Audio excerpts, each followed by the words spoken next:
Underground Bunker.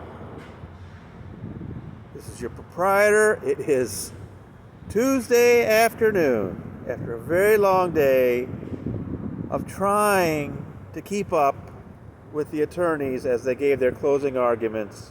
My poor fingers. Oh my goodness. I did my best, ladies and gentlemen. I had to paraphrase a few things, but I think generally I kept up okay. Wow. Okay, day 21, Danny Masterson Trial in Los Angeles. I had to start out with maybe the best sartorial splendor alert of the entire trial. As we were waiting to go into the courtroom this morning, another journalist and I were both wondering, what is defense attorney Philip Cohen going to wear today? And we both were certain for closing arguments he would dress very conservatively. Oh my.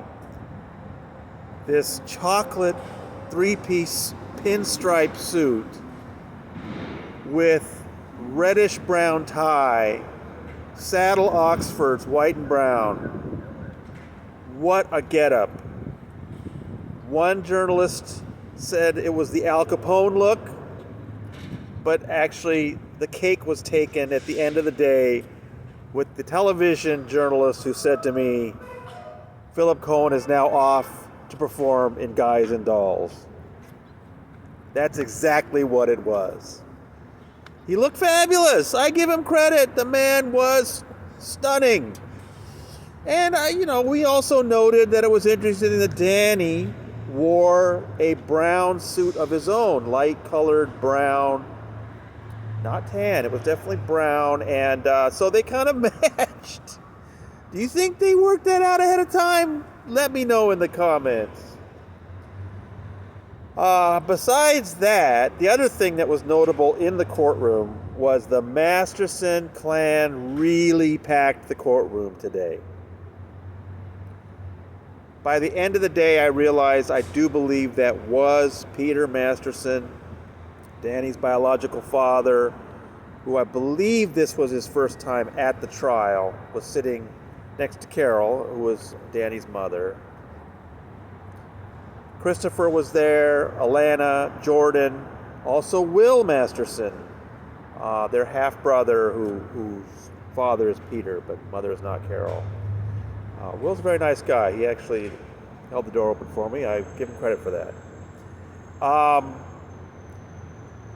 Bijou was there, of course, her sister China, and China's husband Billy Baldwin. No Mackenzie Phillips today for whatever reason.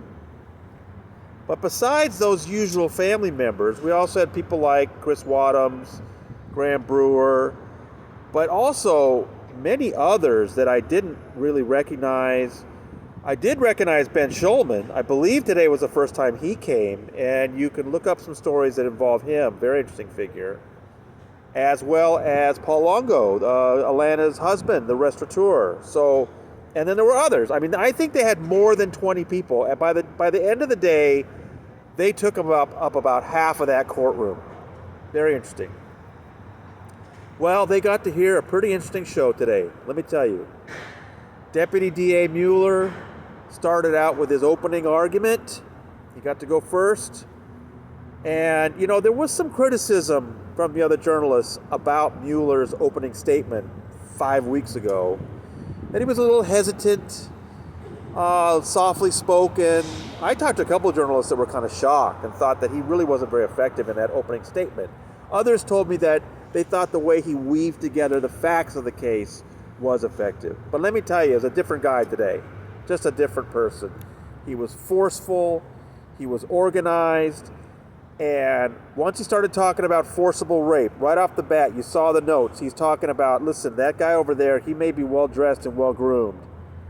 But these women saw somebody different. These women saw somebody that if you were incapacitated in his house, you would be raped. He's a rapist. And at one point, he actually looked at him as he said he's a rapist. It was strong. It was very strong. I wondered if he was going to do that, and he really did. Completely different than earlier. He also really addressed some sort of things that were kind of hanging in the air that none of the testimony really got to. For example, he did something really effective with Jane Doe 1's story. Um, he was talking about, her story, that she was out at a birthday party, then she ended up at Masterson's house at 1:30 in the morning just because she needed some keys so she could get into Bree's house. And then Masterson came out and gave her a drink and then dragged her out to the jacuzzi, and she was feeling ill, supposedly from the drink, and then he carried her up to his bathroom so she could throw up, and she threw up all over herself. And Mueller then makes the point. So it's the middle of the night.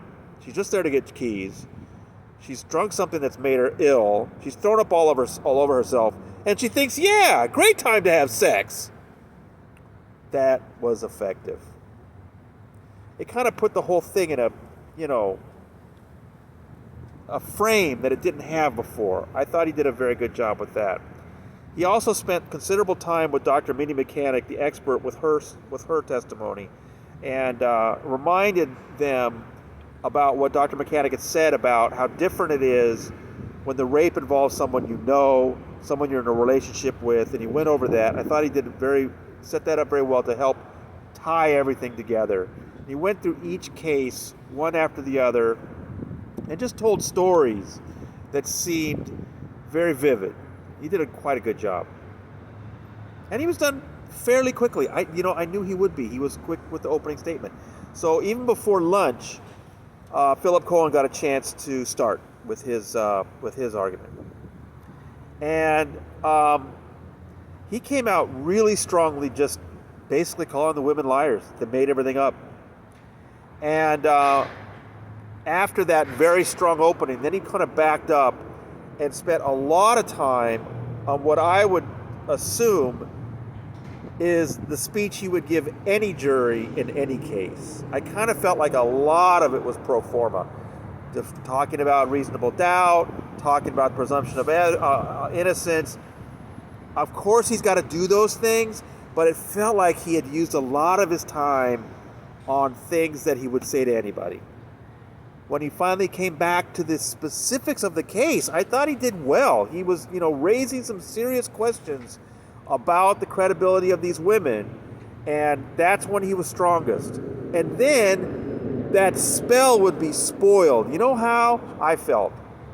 Every time he would bring in Dr. Mechanic and completely mischaracterize what she said in completely unfair ways. Remember how when Dr. Mechanic was on the stand and Karen Goldstein cross-examined her, and I said it was kind of amateur hour, and they were kind of asking ridiculous questions to get ridiculous answers?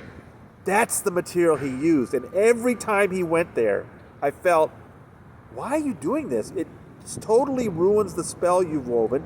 And the jurors are not stupid. They're going to go back and look at Mechanic's actual testimony and say, why was he doing that? I just felt that was the weakest part of his argument. Every time he went to her, and he went several times, it kind of spoiled things for me in a way.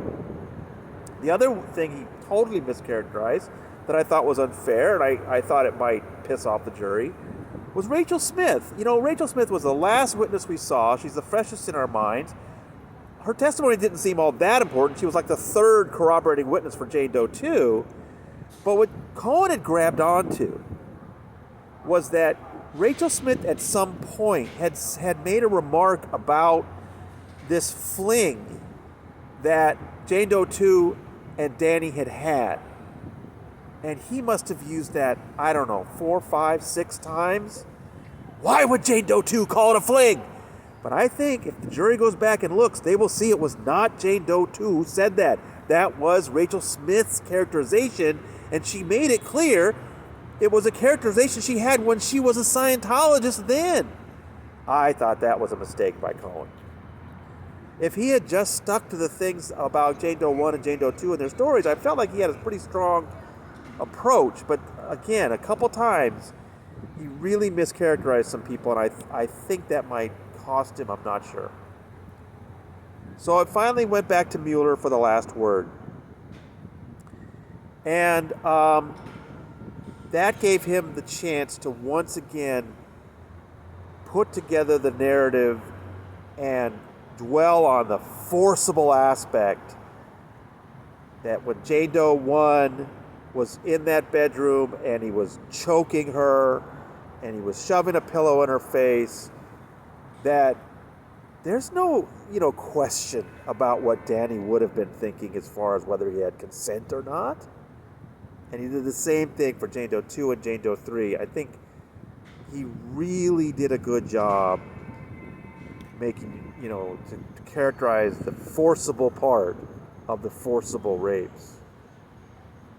I had a journalist come up to me after that was concluded and the jury got to go to the jury room, and this journalist said to me, Mueller sealed it on that last portion.